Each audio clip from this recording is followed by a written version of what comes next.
অনেকদিন আগের কথা। এক সুন্দর গ্রামে আলেফ নামে এক রাখাল বাস করত। আলেফের কাজ ছিল প্রতিদিন সকালে তার মেষপালকে গ্রামের কাছে চারণভূমিতে নিয়ে যাওয়া এবং সন্ধ্যায় আবার ফিরিয়ে আনা।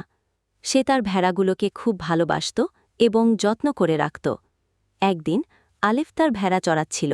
এমন সময় সে লক্ষ্য করল যে একটি সিংহ তার ভেড়ার পালের দিকে এগিয়ে আসছে। সিংহটিকে দেখে ভেড়াগুলো ভয়ে ছোটাছুটি শুরু করল। আলিফ প্রথমে খুব ভয় পেয়ে গিয়েছিল, কারণ সে জানত সিংহের সাথে লড়াই করা তার পক্ষে সম্ভব নয়।